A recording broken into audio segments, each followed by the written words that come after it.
Good day, sports fans. Welcome to the show, Virgin Islands Sports Heroes. I am Andre Shadow Dawson, aka Shadow D. Today, my special guest is someone I sincerely love, and it's not too often I get a chance to speak to someone 90 plus years. Let me introduce Miss Eileene Parsons, aka Miss P. Welcome. Thank you. Thank you for having me. I'm so happy and honored. So let's get right into it. Usually I start off asking the guests, tell us about yourself, but you have a long resume that will take up the whole show. So if you close your eyes tomorrow, what would you want people to say about you? One of the things that I hold dear to my heart is that I was permitted to graduate from Charlotte Amalie High. It is something that I feel that the Lord had given me a special blessing in those days during the war years and shortly after. And that is what. And I would like to be remembered as a person who was kind, a person who was humble, and a person who loved people. And who was not afraid to speak her mind? Well, I was raised that way. Okay, so we're gonna talk sports, and you've been in politics. So I have one little political question somewhere in the middle of the show. But let me get the understanding because you spent some time in the USVI, and a lot of people know you in the BVI. So tell us about that little history, USVI, your time in the USVI and BVI. At, World War II had just started. And I think that's like 45. no, World War II started 39. 39. 39. Okay. And then the Americans were building a sub-base and an airfield in St. Thomas, and they needed workers. And people from all over the Caribbean was going to St. Thomas, some legally, some illegally. They didn't care as long as you were an able-bodied person. They hired you knowing some of them were illegal. Well, the aunt who raised me from the time I was a year decided she was going to St. Thomas to seek work. And she wasn't sending me home. We were living in town. And she wasn't sending me home in the country to my mother. She was taking me St. Thomas with her. May the Lord bless her. So we went to St. Thomas. I left here in second standard. I went to St. Thomas. They gave me a test. And I went into fourth grade. If I was a year old, I would have gone in fifth. But then I know I have to say thanks for the grounding I got Zion Hill School and in the Rotong Methodist School. Up to now, I can add, subtract, multiply, divide in my head. And I learned that in the Methodist School in Rotong. So you went to Charlotte Amalie, as you just said. So how long, I know you did have a little work in history down there too. So like how long you worked down there and when you decide to come back to the BVI? Well, I was in high school, and this is something that is sort of private. I was in high school in 10th grade when one day, quite by accident, I met who I thought was the most handsome fellow I had seen in my life. And he said he knew me from Zion Hill School. We chatted. And 3 years later, we were married. He was from West End, so I returned to Tortola in 1950. I got married January 1st, 1950, 6 months out of Charlotte Amalie High. And I moved to West End. There was no work. So in 1951, I moved into Rotong, seeking employment. I was employed for 3 months with Mr. George Sargent in his grocery at the then grand salary of $10 a month. In May, I got a call that the commissioner needed a secretary, somebody who could take dictation, which I was trained to do from Charlotte Amalie High. I did shorthand typing, and I got the job to work with the commissioner of the country at a grand salary of $30 a month. Imagine, $30. Mr. Roland was selling rally bicycles for $30. He said, if you could pay down $5, you could pay $5 a month and you had a bicycle. Well, three of us, 3 girls in the office, we had bicycles. And that was a transportation.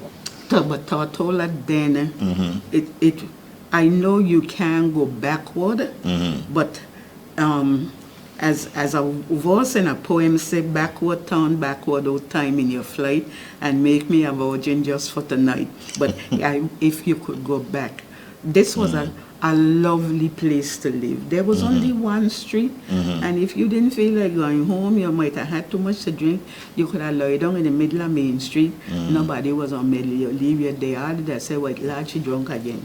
And that's one of the days when days was the you 15th. did not had to be worried about locking up your house. No, you didn't have to worry.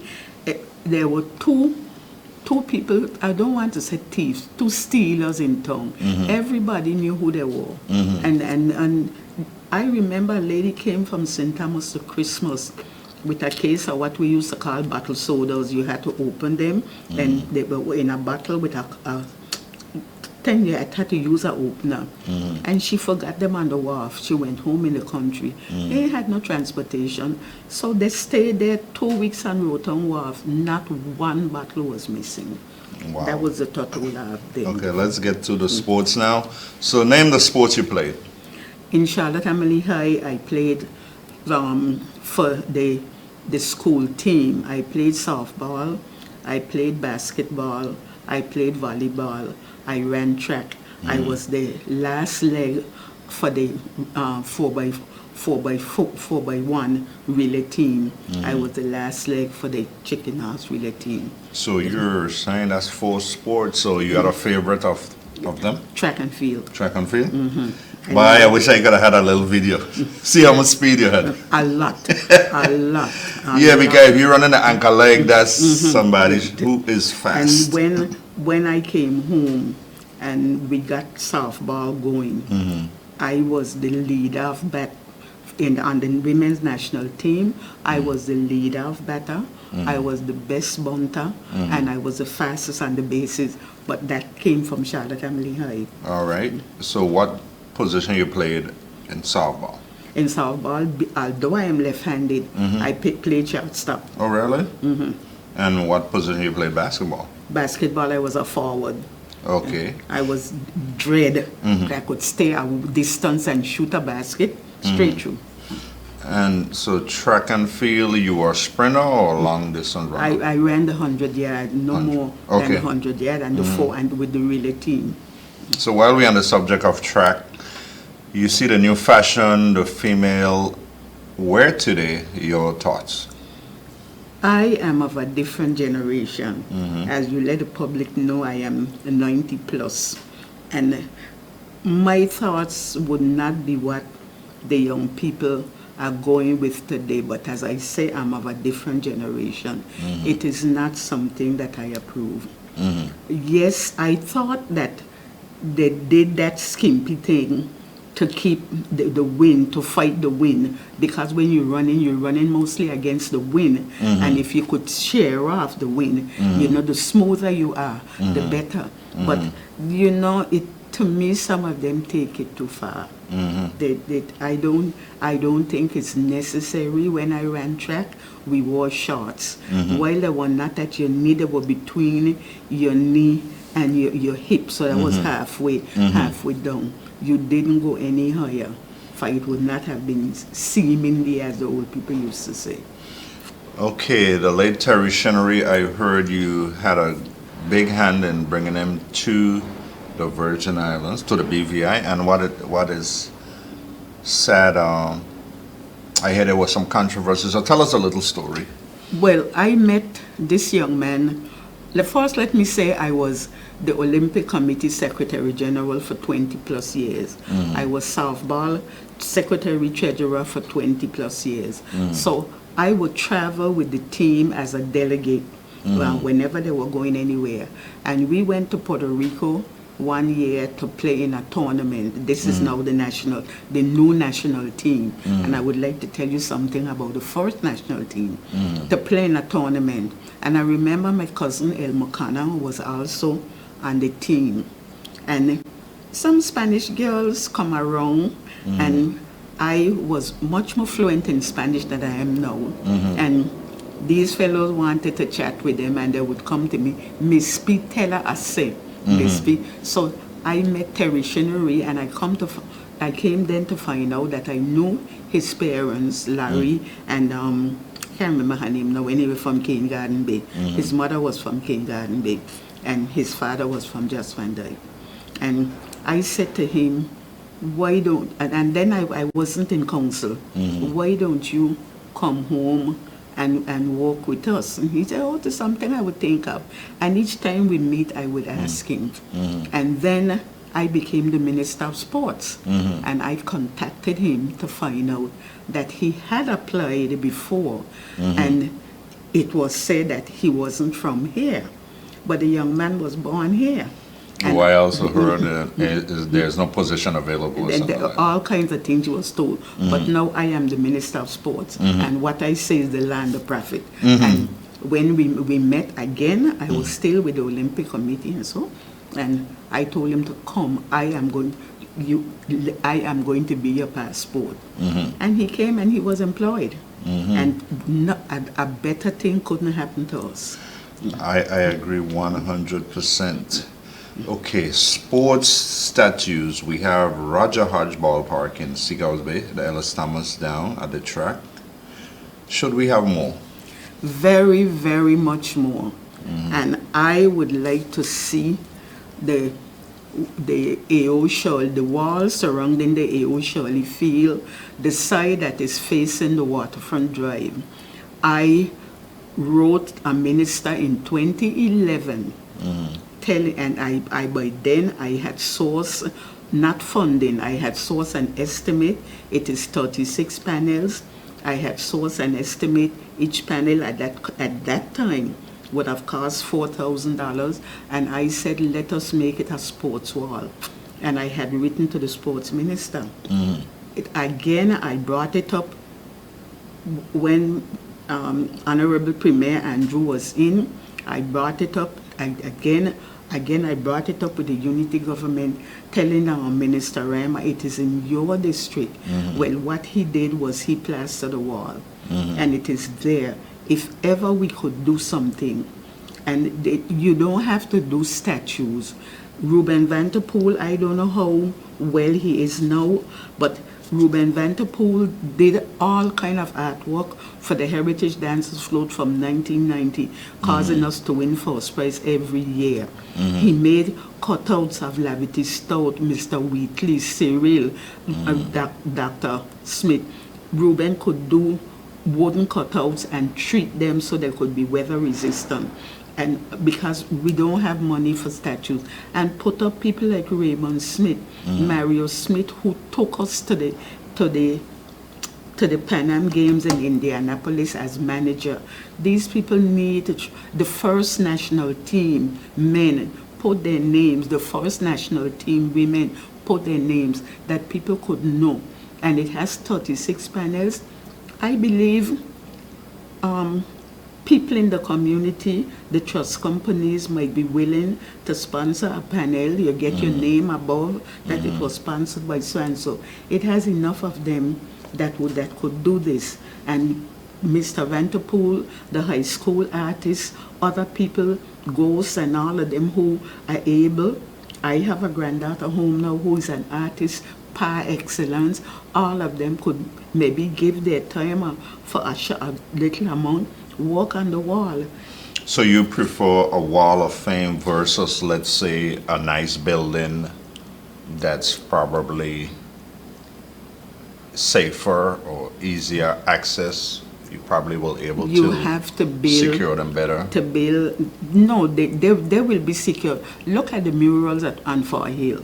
Those murals were done when I was a minister. I commissioned that. And nobody has ever molested those murals.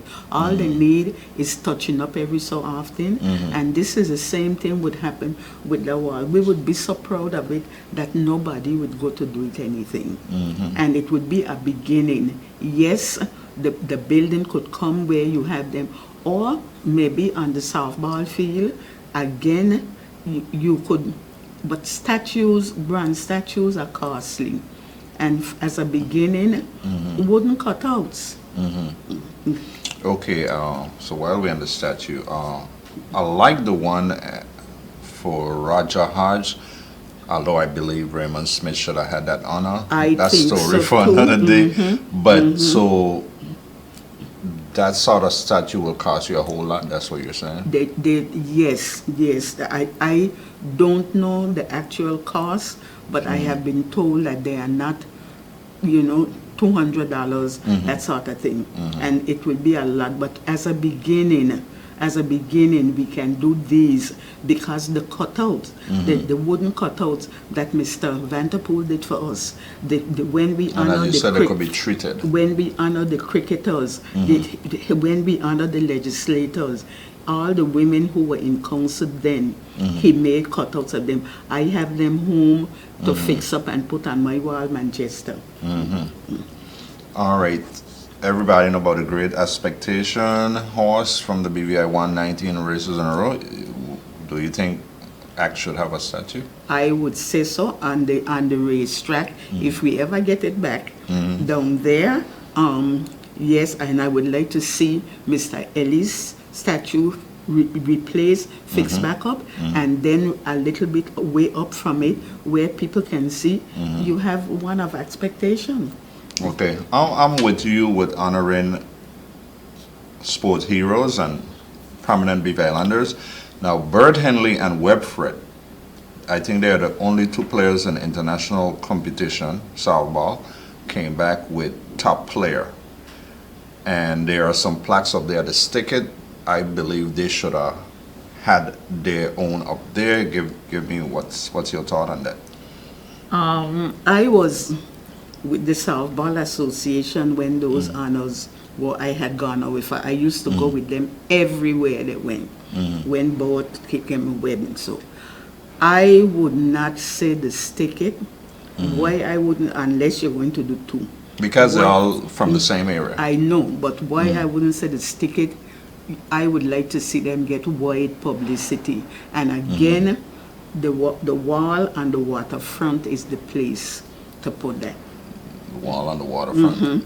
The wall facing the highway. The wall around the AO Shirley ground, not by the police station, and the waterfront where tourists can stop and see it, and it is highly trafficked.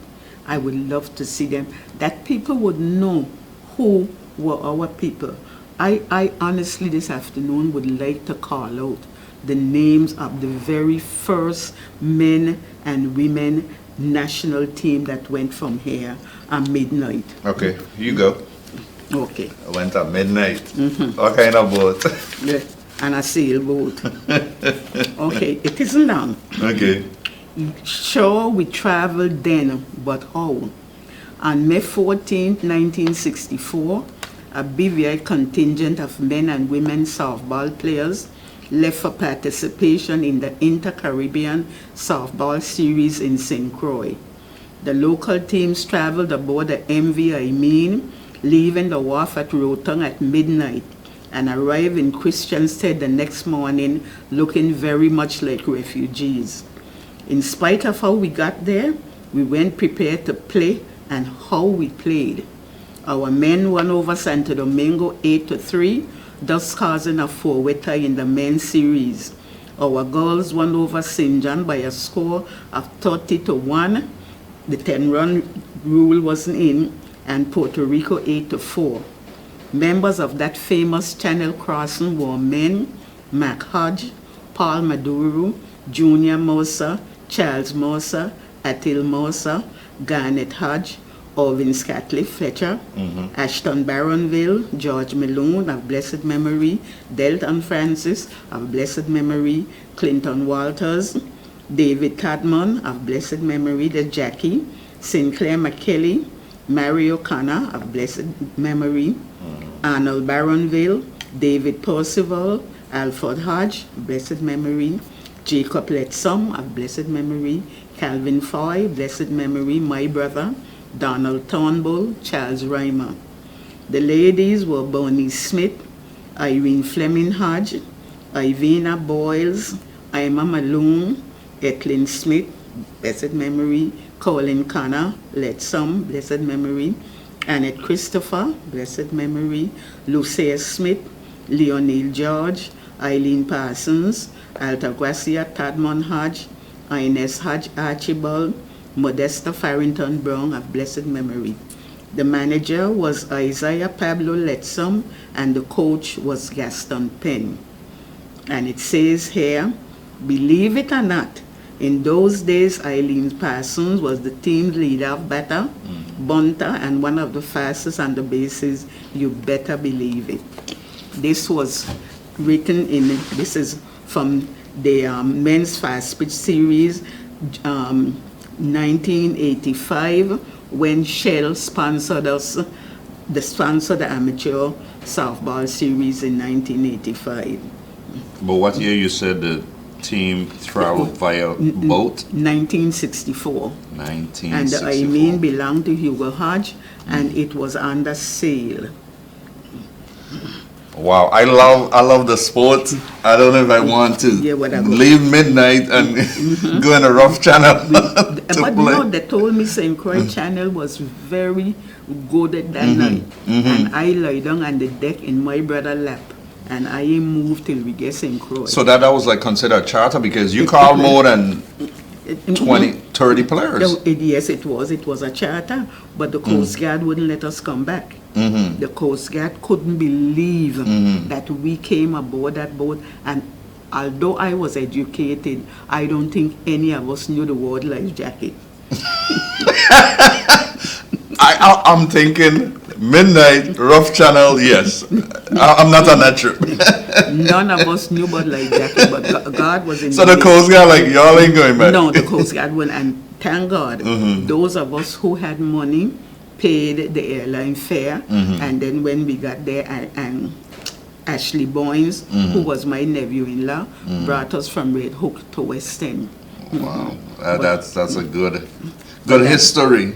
That was the first national team, and they got to St. Croix because my friends in St. Thomas, after I left high school, I played on a team in St. Thomas, a team, the Lita Girls. And when my former coach in St. Thomas heard about the series, he got in touch with me and asked if we would be willing to go.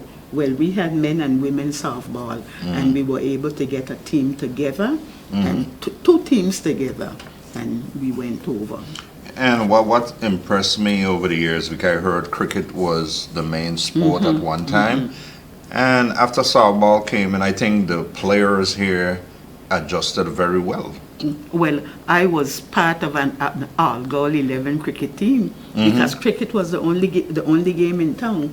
And then a gentleman who was from here originally, but went to live in St. Thomas and moved back home, he came and started the girls in softball. And well, I think I was away at school, and when I came back, I organized the Women's Athletic Association to get the women interested in playing softball, and we had more than one team. But the Bogus Bay girls, they were hard to beat in cricket and hard to beat in softball. Okay, let's go back. Earlier you said you were executive member of the BVS Softball Association. Yes. That was the same organization with GM Bruley, Juliet Penn. They, when this was published, and I was the one who did this booklet. GM was the softball president. Juliet was secretary, and I was treasurer. And you say you did 20 years? 20 plus years with the Softball Association, and the same with the Olympic Committee. So you remember some of the places you travel? For softball? Yeah. When I would go with softball, because I was the Olympic Committee Secretary General, I would go as the delegate. And I went with them to Colombia, to Medellin. I went with them to Indianapolis, to the Pan Am Games. I went with them Santo Domingo. I went with them Puerto Rico. I believe St. Thomas, I'm not sure. But wherever, and Walwyn and I would travel to meetings because he was president and I was the treasurer. And then, of course, with the Olympic Committee, I would go with them. So back then, just a curious question, the government fund the team, or you had fundraisers for the team to travel? With softball, had government help, but the softball had a good bit of money. Why? Because we used to charge to come into the softball. And one thing with the BVI, liquor will always sell. Yes. And we had a bar at the field, and the refreshment stand used to do well. So we always had a good bit of money in the bank that we could do things for the players, and then I had insisted that we have insurance for the players. For the players, we had insurance, and we were able to cover them, and we cover them out of the softball treasury. I don't know what's happening now. Okay, I think that was very there good. There was a good, we had access to a good bit of funds, because when I sent umpires away to be trained, softball paid, the government paid. A group went to Oklahoma, to LeBaronville and some others, and then another group went to Santo Domingo. We paid and government helped, but softball used to have money. So you did assist umpires, actually, was my next question. And Yes. tell us about, also you assisted jockeys, and you could name the guys. When I became the Minister of Sports, I really wanted, because I know that a lot of the horse owners had trouble not knowing how these Spanish fellows would react. And I used to be to own part of a horse, and we would bring in people. And when I became the Minister of Sports, I heard through Dr. Vincent Scatliff, who was in Barbados, that they had a jockey training school. And I asked some of the fellows who own horses, I don't remember who, to help me identify. And we identified two young men. A fellow, I don't remember his name, but they call him Mini Dread. I remember one guy was Marlon Edwin. But I think that's his name. And then another young man from here, Totola, I can't remember his name either. But those two young fellows went down Barbados and spent 10 months. They came back as professional jockeys. And the one, Mini Dread, Marlon Edwin, that young man, even people in the state, St. Croix, he rode for people St. Croix. He was good. The two of them was good. Then the one got, the local fellow got heavy, so he, I understand up to now, he trains horses, take them to the sea and all that kind of thing. And the other young man is somewhere on Bojingada. I must say the worst for wear.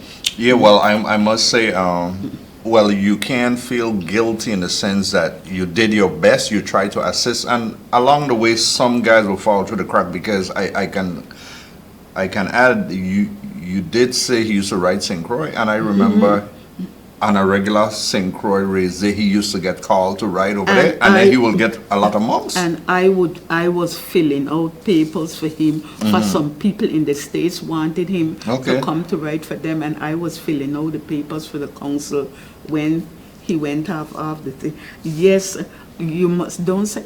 You know why I feel guilty? Because it was taxpayers' money that I invested in these fellows. And I remember when I was sending the umpires to Oklahoma, Cyril Romney, my cousin, was the chief minister. And he said, Eileene, you investing in these fellows, you're sure they're going to come back and work with us? And my God, some of them came back, and 2 tours they turned off went to the States. Wow. 2 tours. So it was like, how long it took them to get certified? It was about, I can't remember, but it was about 3 months, and then a school opened closer in Santo Domingo, and we were able to send more. And again, well, one fellow is here, but he looked like he isn't able, and none of the others are here. None of the others are here. Calvin Barronville, well, he died, and others. I think Bucky was one. But we didn't train him, but he was certified, and he was our chief umpire. We could take him away to Colombia and those places, and he was able to umpire. He was self-trained, but he was very good. Okay, I have a big problem with this one. We got to the level where we were very good at softball, competing in international competition, and we never see the importance of having a regulation softball field to host a tournament. We went to Indianapolis. We were not supposed to go to the Pan Am Games because we had gone to Santo Domingo, and just by that, we didn't qualify. But I had an extremely good relationship with the Spanish people who were in charge of softball and president of the association. And one day I received a call from the Panama president asking me if our team would like to go to Indianapolis. I told him we didn't qualify. He said, I am asking, would you like to go? So I said, yes. He said, I can get you all in. And I left my office. I was cultural officer.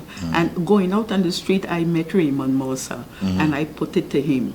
And in them days, telephone wasn't how it is now. So I was able to get a group, one tell one. And we were able to put a team together. And a pretty good team. In very good. Mario Smith, our God, a manager par excellence. And we picked really good players. And we went up there, the both Henleys, I think Neville Smith, he was very young, but good. Webb, a good team. So, and we tied with Cuba for the bronze medal. They make us open, I think, against Canada. Against Canada. And we beat Canada. That we tied with Cuba for the bronze medal. And the American captain, the captain of the American team told me, Mrs. Parsons, your team, if I could take your team and make them unbeatable, your team problem is management. And it was the truth. Experience management is what, but we, as I said, we tied with Cuba for the bronze medal, and when we played, Cuba beat us by 1 run. Wow. Greenland, back to the softball field, Greenland Field and Roger Hodge Park. So I was saying, if Rotown could not, let's say, be fit to regulation size, we had 2 chances. Greenland, the Park and Sickle Bay, and we failed. I don't know where the Roger Hodge Park is. I have an idea. It's where near the horse track. Near the horse track. On the back. Yeah. So that is a regulation It's size? not regulation. It's not regulation No. size. While when Bruley Field is regulation? No. No? It's not regulation size. Well, which is regulation, Greenland? No. So what I'm saying, we had 2 chances to at least, let's say, because usually if you're going to bring a tournament, they're going to ask if your field is regulation. And we get good at the sport, and we never see it important to, let's say, get a field to host visitors. Well, when I was involved, softball, women's softball, we used to bring home a team from St. Thomas, the Raider girls, and they played on what was then the old recreation ground. It was nothing like it is now, but it was playable, and we played there. Then we moved to the A.O. Shirley ground. Softball was played there for a number of years, but then we had to move off because of the track and so forth. And the problem with us is we are not an island of flat land, and it is where to put a field. I thought, in my ignorance, that when Bruley Field was regulation size, and it isn't. And you said Greenland isn't, and Greenland had space. Right. I don't know where we could acquire. I learned that behind the college. No, the same 2 parks, you just had to get more land space to, let's say, put in a regulation size field. That's all. And getting land from people has become problematical in this country of mine now. Okay. So before we get to the juicy part, you've been in politics long, so I only have one political question. We love the place where we live, beautiful BVI.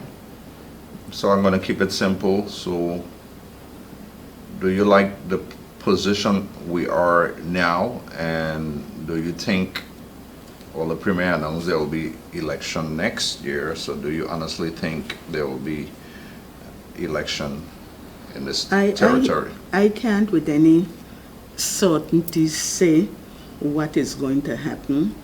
All I can say is, for me, who came back here in 51 and going and coming and going and coming, I have to say, I am scared for my country. I am really scared. And I can't honestly say why I am scared, but I guess being of a different generation and seeing here come from just one main street, no waterfront, and no electricity, and all that sort of thing, no indoor plumbing to what it is now. And when I think on the kind of money that passed through our hand, and to see the condition of the place, and to hear people frightening me out of my wits when they talk that we're going independent, and I had to travel from Rotown to Paraquita Bay to find 2 pounds of sweet potato someday ago. I worry about what I am hearing. I don't know if we are in a position to bargain, because I keep saying to my friends, England holding handle, we holding blade. England pulled is we going to get caught. And we have to remember that we are a territory of Britain.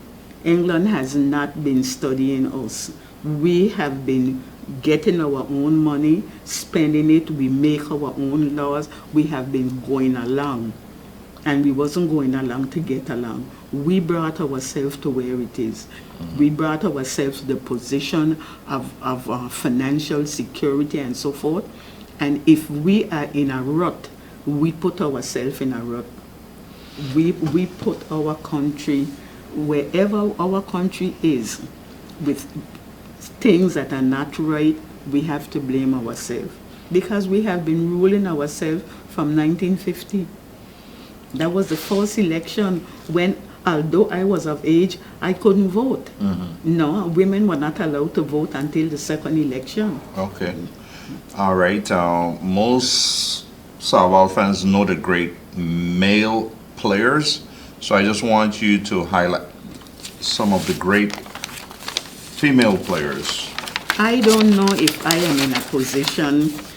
Since I no longer go to the field because of my physical condition. I no longer go to the field. People got to move me from one place to the other, but I could only say what I used to know, and I would ask to be forgiven for not knowing the young people. Your team is your team. The players you respect as great is all good. So if I had to pick the 10 women, my pitcher would be Berenice Smith, my catcher Ivina Boyles, my first base Ines Archibald, my second base Annette Christopher, my third base Lydia Hodge Pickering, my shortstop Eileene Parsons, left field Eileene Smith, center field Leonille George, right field Beulah Bastion. I don't think people will argue with that. Just mean that the young generation don't know some of them. Some of them. And yes. I don't have a full, for the men I do, who I have, my pitchers would be Bert Henley, Raymond Smith, Neville Smith. And my catcher would be Vincent O'Neill and Kenneth Powell. I don't have a first base. My second base would be Webb Fred. Third base, I don't have. My shortstop would be Sleepy Malone, Rufus Malone. The others, I couldn't come up. I'm hurt. Third base. My bloodline. Oh, Willow, your bloodline, my special friend. Okay. Special, oh God, I hope he isn't listening. Well, I think that I could help you with the outfield. Most people sign off on Boss Hodge, that you know well. Who was my blowings? Yeah, Lala Parsons. My godchild. Yeah, and right field could be Sam Mercer, Alan Hodge, Squeaky. Yes. Moses, yeah. Again, another cousin. But when I was doing it here, if I was at home, and I had time to think. Yeah, well, I'll ask you because I heard this is like the 50 years since Black died, Black Connor. So tell us about him. Yeah, because everybody know the great Bert Henley, but I hear he was special also. Very. He was very, very good. This young lady, Berenice Smith, I saw this young lady at an international tournament. We used to call her Sandy Koufax. Struck out 15 players. That is the kind of people we had in the days when Mark Simmons and them were coaches, Gaston Penn and so forth. And the hair for the, who you just told me? Black. Mario Connor. Mario, yeah. Mario was a pitcher, and Mario was special. The same thing with his brother. Elmo couldn't Yes. really match up to Mario, but people like Mario were giants. You could depend on them when you took them away. And they had even do a trophy. And give a trophy in his name, Mario Black Connor. He was good. And the thing is that he was a natural. Right. Those fellows were self-taught pitchers. Okay, Miss P, it's been fun, but we got to run. Just give us your closing remarks. Thank you for having me. And I like to talk about sports. And I was, as I say, from Charlotte Amalie High. I came home and I involved myself in sports here. And I mean, I was on the executive for softball. Thanks to Ray O'Neill, I was on the executive with the Olympic Committee. Thanks to Charles Morsa, I am still, although the Blue Wings no longer exist, we have a couple dollars in the bank still. I was secretary treasurer of the Blue Wings from 1975. I listen